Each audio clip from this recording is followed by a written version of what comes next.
감사합니다. 네. 출애굽기 23장 9절부터 13절까지 말씀 함께 한 절씩 교독하겠습니다. 출애굽기 23장 9절부터 13절까지.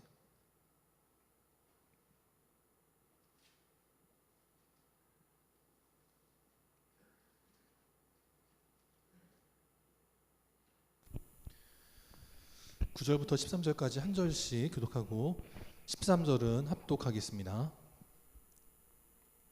교독합니다. 너는 이방 나그네를 압제하지 말라. 너희가 애굽 땅에서 나그네 되었었은즉 나그네의 사정을 아느니라.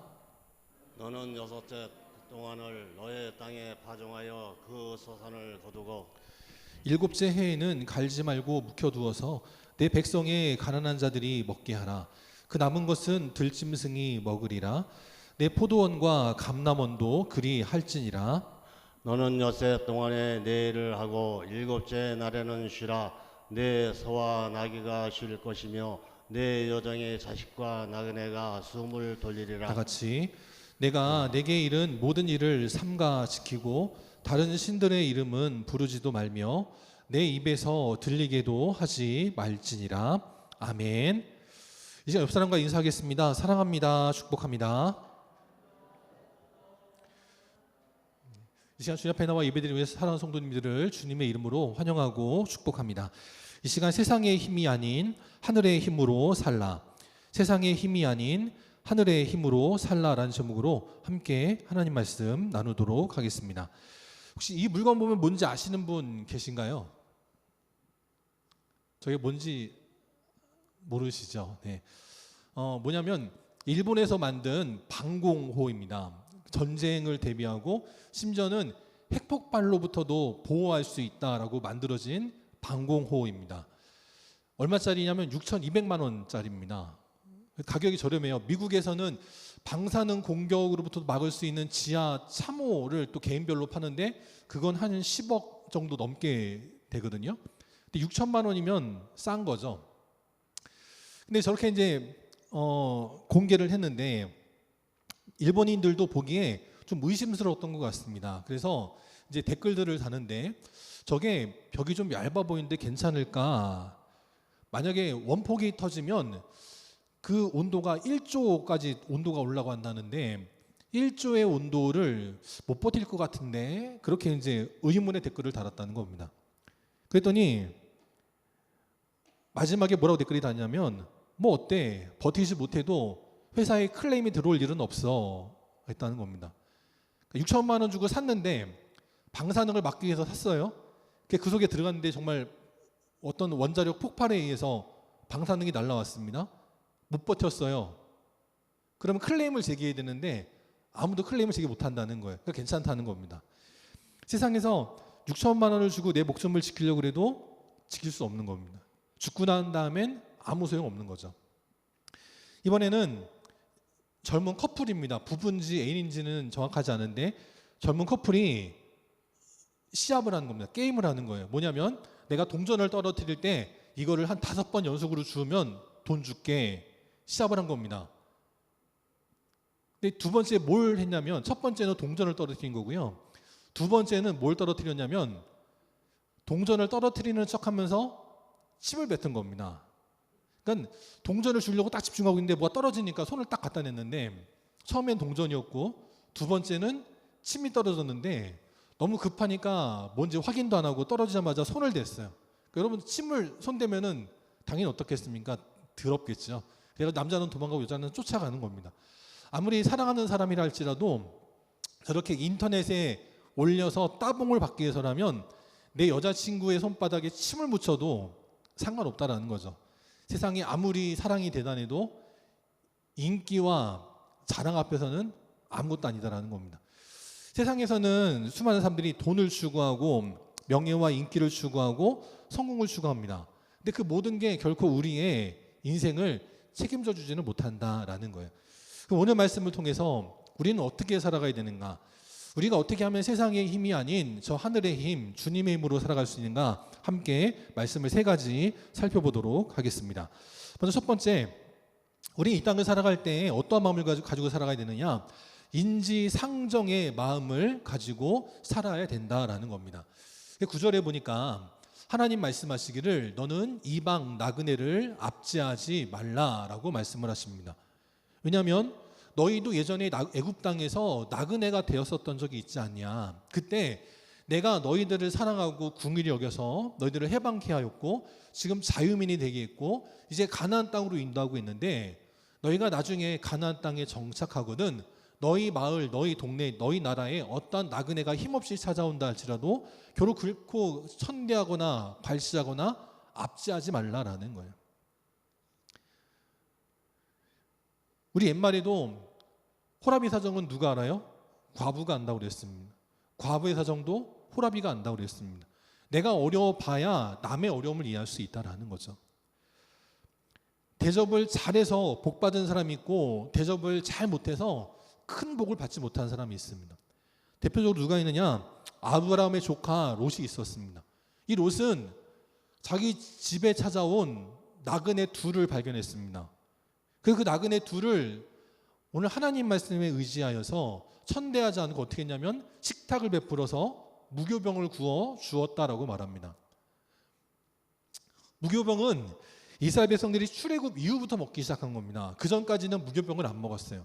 근데 지금 무교병을 대접하는 건 너무 급하게 손님을 대접하느라 그런 이유도 있지만 한편으로는 좀 예비하고 준비하는 마음이 부족했다라는 겁니다. 항상 이스라엘 사람들은 누구든지 나한테 찾아올 수 있다는 걸 생각하면서 미리미리 준비하고 접대하는 그런 것을 준비해야 되는데 이 조카 롯은 그러지 않고 살았다는 거죠. 그냥 손님이 찾아오면 그때그때 그냥 즉석으로 대접하는, 그러니까 우리로 말하면 햇반 데워다자가 이렇게 밥을 줬다라고 생각하면 되겠습니다. 그런데 반대로 아브라함은 어땠느냐? 아브라함도 난데없이 나그네 셋이 찾아왔습니다. 그때 아브라함은 고운 가루를 3스알을 가져다가 떡을 만들라고 시켰다라는 겁니다. 떡을 만들 때 시간이 얼마나 걸리겠어요? 근데도 상관하지 않습니다. 그는 고운 가루를 미리 준비해 놓고 그것을 가지고 떡을 반죽을 하고 치대고 떡을 빚고 찌고 하는 그런 수고로운 과정을 조금도 아까워하지 않았다는 겁니다. 또 어떻게 했냐? 그 다음에 조카 롯은 무교병 떡만 대접했는데 아브라함은 떡만 대접하는 게 아니라 기름지고 좋은 송아지를 잡아다가 요리했다라는 거예요. 일면식도 없는 나그네입니다. 근데 그러한 나그네를 향해서 기름지고 좋은 송아지를 잡았다라는 거예요. 이 얼마나 대단한 헌신이겠냐라는 겁니다. 또 거기서 끝나는 것이 아니라 엉긴 젖, 요즘으로 말하면 버터와 치즈를 말합니다. 이 버터와 치즈와 우유를 가져다가 요리한 송아지와 함께 먹을 수 있도록 준비해 주었다는 거예요. 그 당시 사람이 할 수 있는 최고의 접대를 아브라함이 일면식도 없는 나그네, 이방 나그네를 위하여 했다라는 겁니다. 알고 봤더니 그 나그네가 누구냐면 바로 천사였다라는 겁니다. 그래서 아브라함은 정성껏 대접한 관계로 나그네가 찾아온 이유는 조카 롯이 당할 어려움을 미리 알려주려고 온 것인데 그것뿐만 아니라 내년 이맘때에 너에게 아들이 있으라라고 하는 축복까지 받게 되었다라는 겁니다. 조카 롯도 섬기기는 섬겼습니다. 그래서 그도 자기 동네 소돔과 고모라가 망할 때 하나님의 계시를 받고 살아나기는 했습니다. 근데 조카 롯은 거기서 끝났다는 거죠. 만약에 조카 롯도 아브라함처럼 정성껏 대접을 했다면 살아나는 것뿐만 아니라 그 덤의 축복까지도 받을 수 있었는데 롯은 그러지 못했다라는 겁니다. 우리 영광교회가 롯처럼 급히 찾아온 사람도 무교병이라도 대접할 수 있는 마음도 좋지만 근데 그 이외에 더 많은 것들을 준비하여서 누가 찾아오든지 간에 더 정성껏 잘 섬기고 대접할 수 있는, 그래서 하나님께서 우리에게 하나의 복을 주시려 했다가도 그 위에 2개, 3개, 10개, 100개, 10,000개의 복을 받을 수 있는 우리 교회도 복된 성도들이 될 수 있기를 바랍니다. 우리가 이번 주에 축구를 보면서 슬펐다가 기뻤다가 했는데 이 포스터를 보면 누가 딱 떠오르실지 모르겠는데 이때는 2019년도 7월의 일입니다. 우리나라에 누가 찾아왔냐면 유벤투스라고 하는 축구단이 찾아왔고 그때 아마 우리 희범이는 알 텐데 호날두가 있었습니다. 이때까지만 해도 호날두는 우리나라에서 인기가 정말 끝내주는 축구 선수였습니다. 이 경기 이후로 호날두가 전 국민적인 노여움을 사가지고 호불호라는 말 대신에 매불매, 메시의 매자를 따가지고 매불매라고 할 정도로 호날두는 더 이상 호날두가 아니고 날강두라고 할 정도로 아주 악평을 얻게 됐습니다. 근데 그랬던 호날두가 이번 경기를 통해서 또다시 우리 형으로 바뀌었습니다. 왜냐하면 1대0으로 지고 있을 때 동점골을 놓을 때 그걸 누가 도와줬냐면 호날두가 도와줬습니다. 호날두가 등으로 딱 이렇게 해줘가지고 김영건 발 앞에 떨어지니까 김영건이 골을 넣을 수 있었다는 거예요. 호날두가 없었으면 동점골도 없었다는 겁니다. 그 다음 역전골을 먹을 수 있는 절호의 찬스가 있었는데 호날두가 그걸 헤딩으로 걷어내버린 겁니다. 축구를 아마 호날두 경기를 잘 보신 분들은 알겠지만 호날두가 헤딩도 굉장히 잘하는 선수입니다. 골문 앞에서 헤딩으로 골을 놓치는 경우가 별로 없어요. 골키퍼랑 자기랑 1대1의 상황에서 자기 앞에 날라온 골을 저렇게 엉뚱하게 치는 선수가 아닌데 저거를 골 바깥으로 걷어내가지고 노골로 만들어줬다는 겁니다. 만약에 호날두가 저거 안 했으면 우리 아마 16강 진출 못했을 거라는 거죠. 호날두가 정말 우리를 위해서 온갖 희생을 다 해줬다는 겁니다. 나중에 경기 전에 손흥민하고 호날두하고 먼저 만나서 인사를 하는데 저기 호날두가 반갑게 인사를 하는 거예요.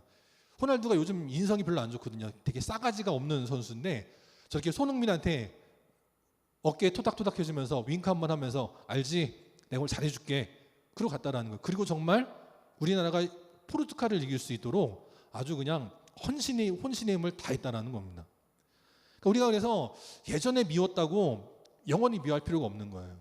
예전에는 날강두였어도 이제 호날두는 이번 경기를 통해서 이름이 한반두로 바뀌었습니다. 우리 한반도의 사람, 한반도 이름이 바뀌었다는 거예요.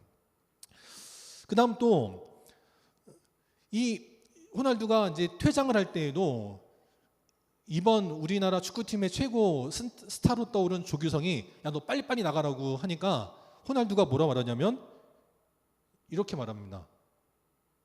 어떤 사람들은 야 조용히 해라고 하는 사람도 있지만 저게 뭐처럼 보이냐면 야 조용히 해. 나도 너랑 같은 편이야. 너 도와주려고 그러는 거야. 조용히 해. 그렇게 볼 수 있다는 거죠. 또 우리가 16강에 진출할 때 숨은 공로자가 한 명 있는데 그게 누구냐면 벤투 감독입니다. 벤투 감독이 지난 경기에서 레드카드를 받아서 이번에 감독으로 벤치를 지키지 못했습니다. 근데 여기에도 깊은 사연이 있다라는 거예요. 그게 뭐냐면 지난 그 가나와의 경기에서 코너킥을 주지 않고 중간에 경기를 끝내버렸습니다. 그것 때문에 많은 선수들이 흥분하면서 심판에게 찾아가서 항의를 합니다. 그때 왼쪽에 있던 선수가 누구냐면 동점골을 넣었던 김영권입니다. 이 김영권이 너무 심하게 항의를 하니까 저 심판이 주머니에서 카드를 꺼내려고 하는데 그때 그 카드를 막은 사람이 누구냐면 벤투 감독이었다는 거예요. 실제로 다른 카메라를 보면 벤투가 원래는 이렇게 다른 자리에 있었는데 심판이 카드를 꺼내려는 걸 보니까 막 달려와가지고 막았다라는 겁니다. 만약에 벤투가 저때 김영권의 퇴장을 막지 않았으면 이번에 동점골은 없었다는 거예요. 여러분 아시는 분은 알겠지만 벤투가 어느 나라 사람이에요? 포르투갈 사람입니다. 벤투는 자기 나라와의 경기에서도 자기 나라보다 내가 맡은 팀을 위해서 포르투갈의 패배를 감수하고라도 우리 팀의 승리를 위해서 혼신의 힘을 다했다라는 거예요. 그러니까 나그네를 함부로 하면 안 된다라는 겁니다. 결국 벤투가 저렇게 대신 레드카드를 받는 바람에 이번에 김영권 선수가 동점골을 넣을 수 있었다는 겁니다. 이번에 16강 진출할 때 우리 조의 그 전적을 보면 가나를 누가 이겼냐면 우루과이가 이겼습니다. 또 우루과이를 누가 이겼냐면 포르투갈이 이겼죠. 근데 그 포르투갈을 누가 이겼어요? 우리 대한민국이 이겼습니다. 누가 올렸는데 이렇게 올렸더라고요. 가나를 이긴 우루과이를 이긴 포르투갈을 이긴 대한민국을 이긴 가나를 이긴 우루과이를 이긴 포르투갈을 이긴 대한민국을 이긴 가나 뺑글뺑글 도는 거예요. 인생사가 이와 같다는 겁니다. 가나를 우루과이가 이겼을 때 다 끝난 것처럼 보였지만 우루과이는 또 포르투갈한테 지고 또 포르투갈이 우루과이 이겼다고 해서 다 끝난 것처럼 보였는데 또 포르투갈은 우리한테 지고 우리는 가나한테 지고 다 이게 돌고 도는 인생이라는 거죠. 우린 그래서 내가 지금 성공한다고 내가 지금 형통한다고 내가 지금 좀 잘났다고 내가 지금 돈을 번다고 의식될 필요가 없는 거예요. 언제까지나 그 자리에 있는 법은 없다라는 겁니다. 높은 자리에 올라갔다고도 언젠가는 내려올 수 있고요. 또 누군가는 아주 밑바닥이 없는 것 같은 깊은 수렁에 빠졌다가도 다시 올라오는 인생이 있습니다. 우린 그것을 늘 기억하면서 누군가가 어려움 당할 때 그의 어려움을 남몰라라 하지 않고 그를 기꺼이 돕고 섬길 수 있는 우리 복된 교회, 복된 성도들이 될 수 있기를 바랍니다. 두 번째, 눈이 어떻게 되느냐? 하나님을 믿고 맡기며 살아가는 인생이 돼야 된다라는 겁니다. 10절부터 보면 안식년에 대해서 말씀을 하고 있습니다. 6년 동안은 열심히 땅에다가 파종하여서 농사를 짓고 소산을 거둡니다. 근데 7년째가 되면 어떻게 하느냐? 내버려 두라는 거예요. 그래서 자연적으로 나오는 것이 있으면 자연적으로 열매를 맺은 것들은 그 주변에 가난한 사람들, 땅이 없어서 농사를 짓지 못하는 사람들, 또 농사를 짓고 싶어도 일할 수 없는 사람들, 그들이 먹을 수 있도록 내버려 두라라는 겁니다. 그리고 남은 것들은 들짐승이 먹도록 또 놔두라는 거예요. 그러면 그 후에 밭을 갈아버릴 때 그것이 자연적인 퇴비가 되어서 8년째 또다시 새로운 7년의 텀을 가지고 농사를 지을 때 땅이 힘을 얻을 수 있는 그런 지력을 회복하는 길이 된다라는 겁니다. 이것을 통해서 우리는 무엇을 알아야 되냐? 먼저 첫 번째, 우리는 하나님이 우리의 아버지가 되심을 믿고 살아야 된다라는 겁니다. 6년 동안 일하고 7년째 농사를 안 지으면 그럼 어떻게 먹고 살라는 거냐? 7년째 또 그다음 8년째도 농사를 짓고 그 다음해가 가을이 될 때까지 약 2년의 시간 동안을 어떻게 먹고 살라는 거냐? 그럴 수 있잖아요. 근데 하나님이 이미 그것도 아시고 레위기 25장에 보니까 이렇게 축복하십니다. 내가 너에게 명령하여 6째 해에 나의 복을 너에게 주겠다라는 거예요. 그러면 그때 6년째의 소출은 3년 동안 쓰기에도 족하리라 라고 말씀하고 있는 겁니다. 실제로는 7년 그리고 8년 가을이 될 때까지 2년만 견디면 되거든요. 근데 하나님은 그 소출이 2년 동안 쓰기에 족하리라 하지 않고 3년, 1년을 덤으로 주시는 축복까지 허락하신다는 거예요. 그 밭이 평소에는 척박한 땅이었다가 6년째에는 저기 어디 뭐 철원에 좋은 땅에 가서 농사 짓고 그런 게 아닙니다. 늘 똑같은 그 땅에서 농사를 짓는 거예요. 그런데 여러분은 농사를 저보다 잘 알겠지만 매년 짓던 땅이 어느 날 갑자기 잘 되는 경우는 흔치 않잖아요. 그거는 어떤 그런 기후적인 어떤 여건이 정말 잘 맞아가지고 정말 뭐 대풍년이 되기도 하지만 그것이 6년마다 돌아오는 경우는 없습니다.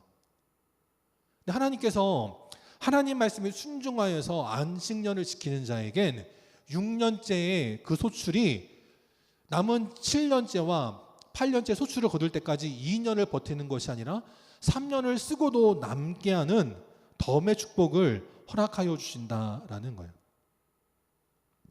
마치 우리 자녀들 같습니다. 저도 어렸을 때 아버지랑 함께 어디를 갈 때 보면 저희 아버지가 길을 다 미리 준비해 두십니다.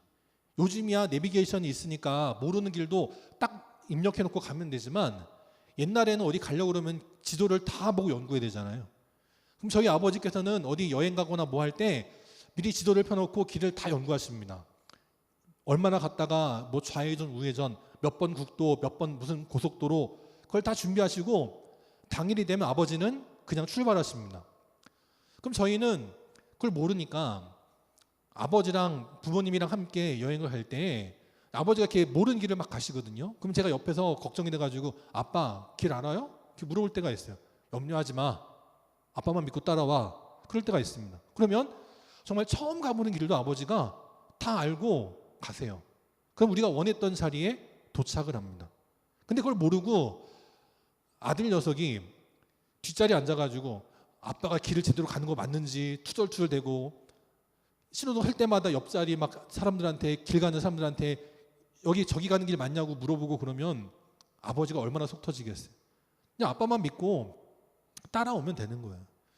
우리 인생도 6년째 안식년을 지키면 7년째를 어떻게 살지? 8년째 소출을 거둘 때까지 내가 뭘 먹고 살지? 염려가 될 수 있지만 하나님이 우리 아버지가 되어주십니다.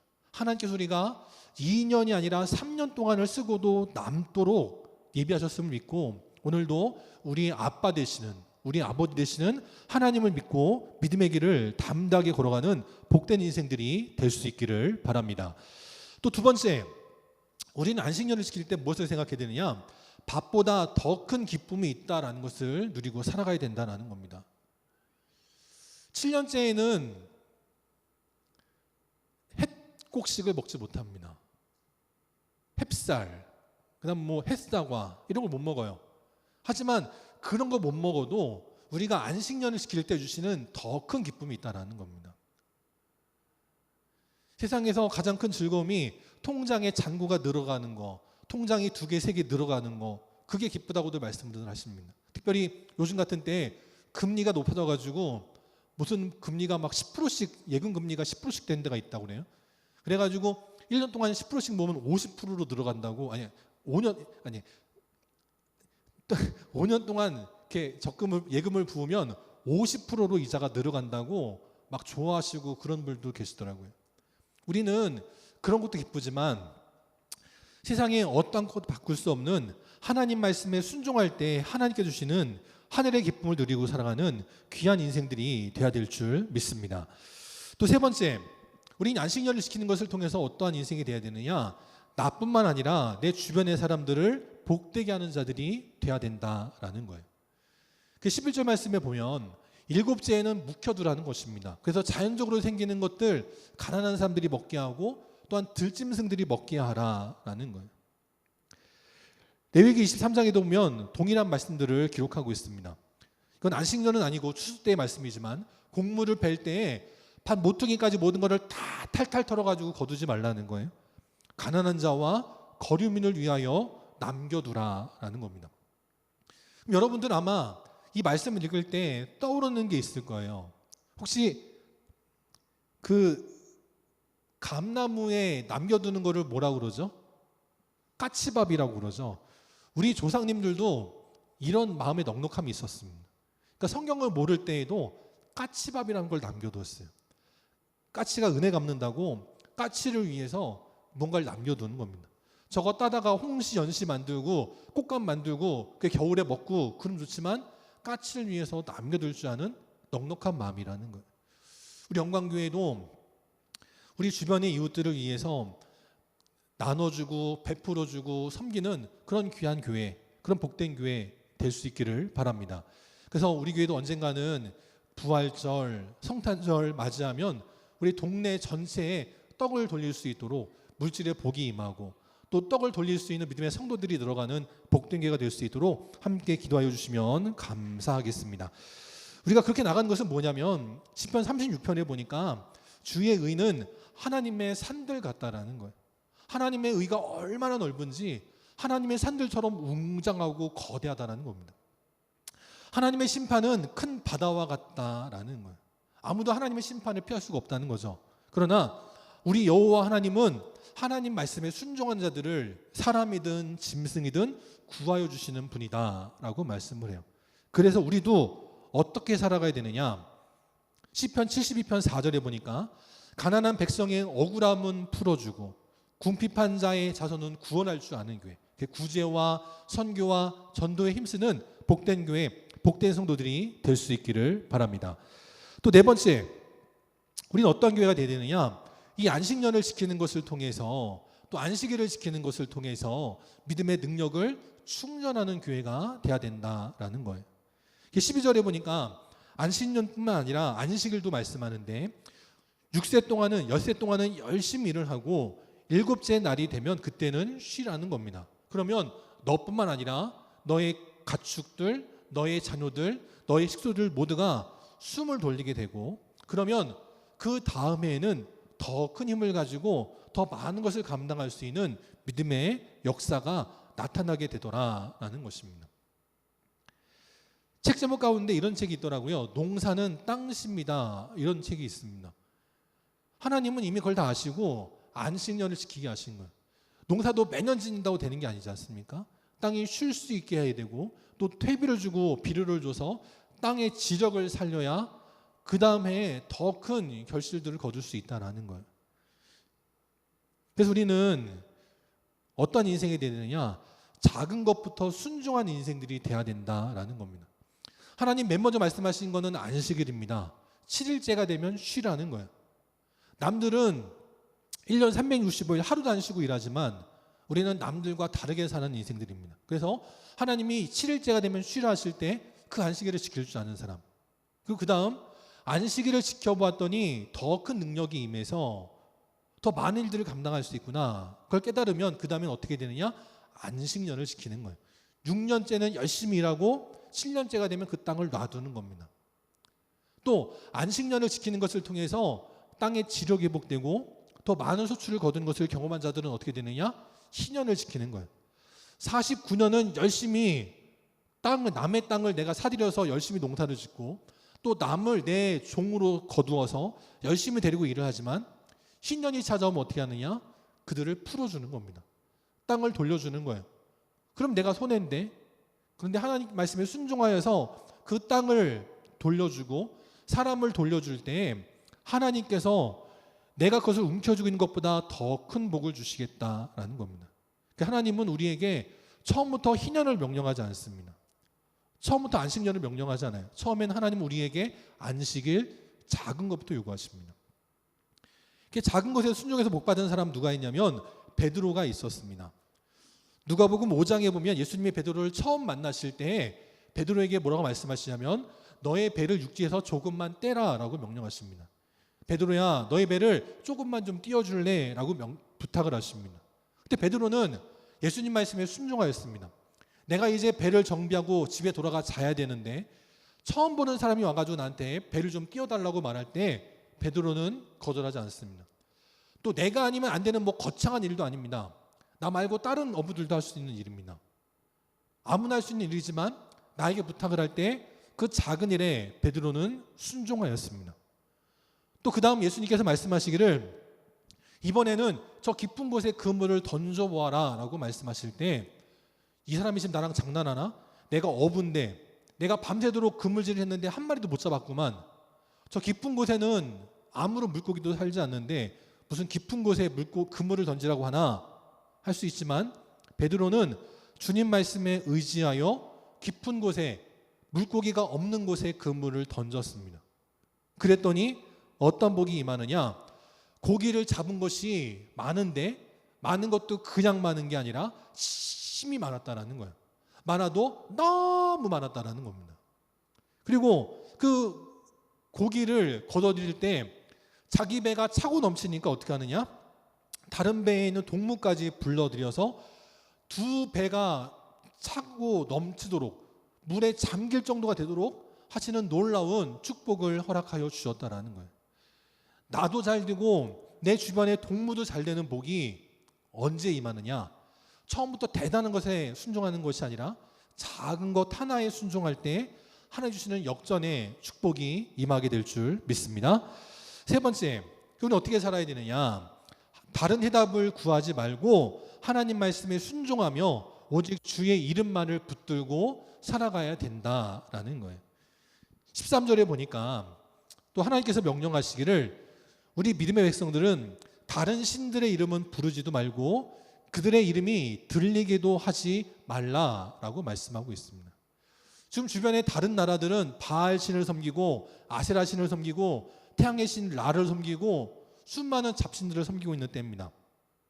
특별히 저 가나안 땅에 가면 주변에 블레셋, 주변의 나라들은 바알 신과 아세라 신을 섬겨서 추수 때만 되면 풍년이 되어가지고 그냥 너도 나도 기쁨의 소리가 넘쳐납니다. 그럴 때 우리도 전쟁의 신이 여호와가 아니라 농사의 신을 섬겨야 되나? 그런 마음이 들 때가 있다라는 거예요.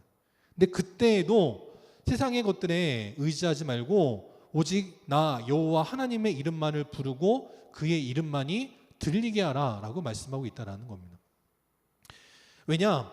빌립보서 3장 19절에 보니까 지금 세상에 허탄한 신들의 이름을 부르는 그들의 마침은 멸망이요 그들의 신은 자기 배요 결국 그들은 부끄러움에 처하는 인생들이 될 것이다 라고 말씀하고 있는 거예요.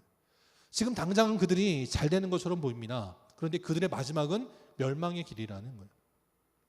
우리는 세상의 것 의지하여서 세상의 성공과 세상의 출세와 세상의 부경화를 탐하는 자가 아니라 아무리 힘들고 어려울지라도 주님 바라보는 인생, 주님 붙드는 인생들 될 수 있기를 바랍니다. 오늘 말씀 13절을 다시 보면 이렇게 말씀하세요. 내가 너에게 이른 모든 일을 삼가 지켜라 라고 말씀하고 있는 겁니다.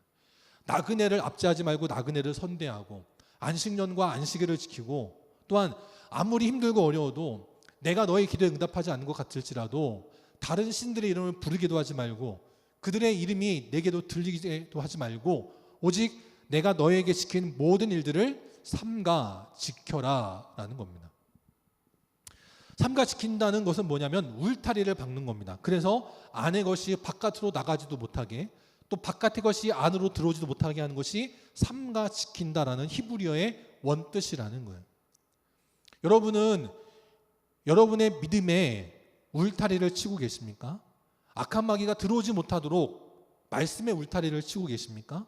또 내가 믿음이 떨어져서 믿음의 자리를 자꾸 벗어나려고 할 때 내가 믿음의 자리를 벗어나지 않도록 내 믿음의 심리를 굳게 내리고 내 믿음의 닻을 굳게 내려서 어떠한 풍파가 몰아닥친다 할지라도 흔들리지 않도록 말씀의 울타리를 쳐서 하나님 말씀을 삼가 지키는 인생들이 될 수 있기를 바랍니다. 고린도전서 4장에 보면 말세 때에 우상을 섬기는 자들에 대해서 이렇게 말씀을 합니다. 기록된 말씀 밖으로 넘어가지 말라라는 거예요. 이단이 처음부터 이단이 아니라는 겁니다. 모든 이단들은 기독교 말씀에서부터 시작을 합니다.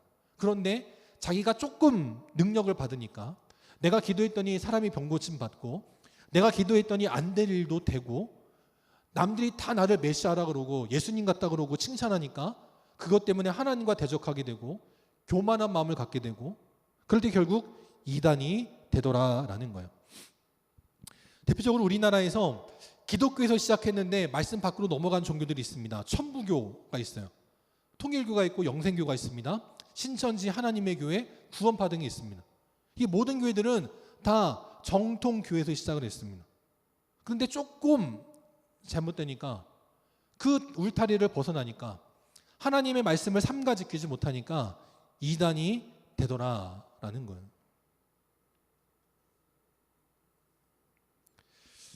시편 16편 6절에 보면 하나님께서 우리에게 줄로 재어주신 구역은 아름다운 곳에 있다라고 말씀을 합니다. 어떤 사람은 강남에 하나님께서 믿음의 교회를 허락하신 분이 있고, 어떤 사람은 저기 땅끝마을 해남에다가 사업장을 허락하신 분이 있고, 어떤 사람은 강원도, 여기 강원도지만 강원도 두메산골 저기다가 집을 짓고 살게 하는 분이 있습니다. 그럴 때 나도 저기가 좋은데, 나도 도시로 가고 싶은데, 나도 좀 사람들 많은 데로 가고 싶은데, 하나님께서 우리에게 줄로 지어주신 구역이 가장 아름다운 곳이라는 거예요. 이사야서 58장 11절 말씀 함께 읽고 오늘 말씀 마치도록 하겠습니다. 시작. 여호와가 너를 항상 인도하여 메마른 곳에서도 내 영혼을 만족하게 하며 내 뼈를 견고하게 하리니 너는 물된 동산 같겠고 물이 끊어지지 아니하는 샘 같을 것이라. 아멘. 하나님 어떠한 분이세요? 우리를 항상 인도하시는 분이라는 겁니다. 그래서 때로는 내가 갈 때 하나님 인도하셔서 왔는데 메마른 곳일 수 있어요. 그것 때문에 힘들고 어려울 수 있습니다. 그러나 하나님은 그곳 가운데서도 우리의 삶을 물된 동산 같게 하신다는 거예요. 물이 끊어지지 않은 샘 같게 하신다는 겁니다. 내가 내 눈에 보기에 좋아서 택했는데 그 자리가 소돔과 고모라 같은 인생이 될 수도 있다는 거예요. 조카 롯이 그랬다는 거죠. 내 눈에 저기는 물이 많으니까 농사 짓기도 좋고 가축을 기르기도 좋고 저기 가면 내가 돈 많이 벌겠네.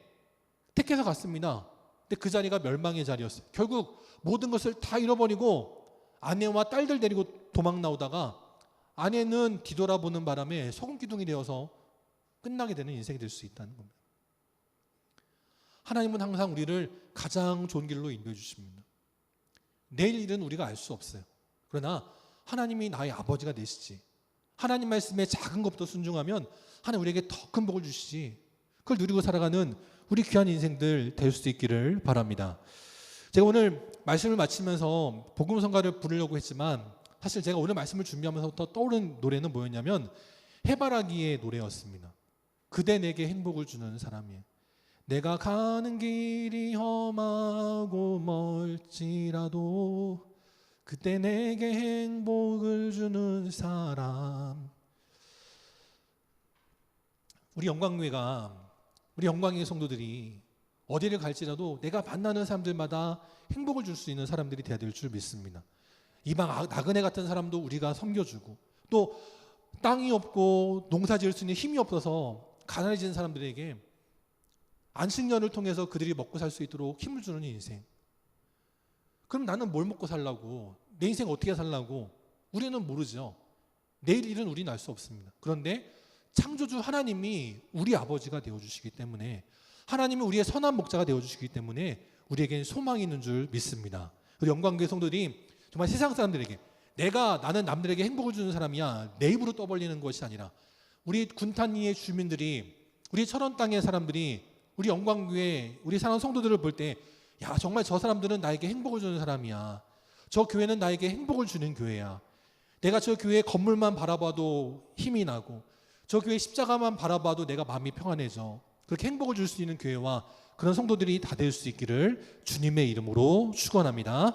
함께 이 시간 일어나셔서 내일 일은 난 몰라요, 우리가 주변에게 행복을 주는 사람 되게 달라고, 지금 내일 일은 내가 알 수 없을지라도 하나님 나의 선한 목자가 되어주셔서 우리의 삶을 물된 동산 같고 물이 끊어지지 않은 샘 같은 축복의 삶이 되는 견생들 되게 달라고 함께 이 시간 기도하는 마음으로 함께 찬양하도록 하겠습니다.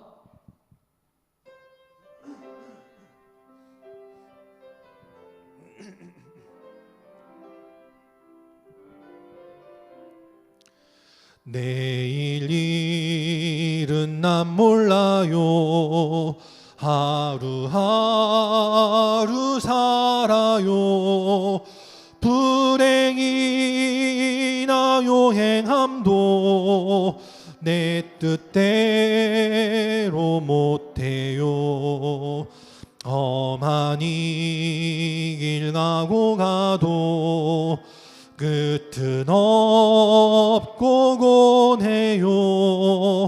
주님 예수 팔레미사 내 손 잡아주소서.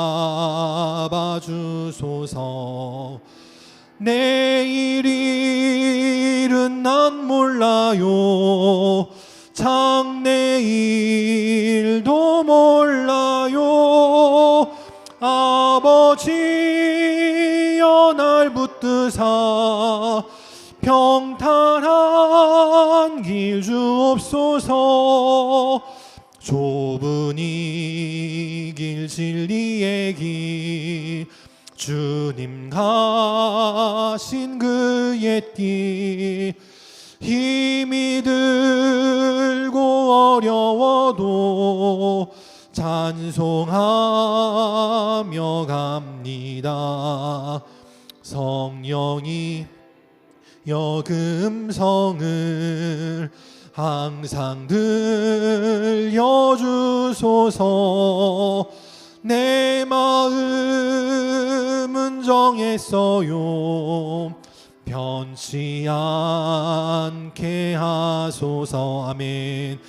내일 일은 난 몰라요, 장래일도 몰라요. 아버지여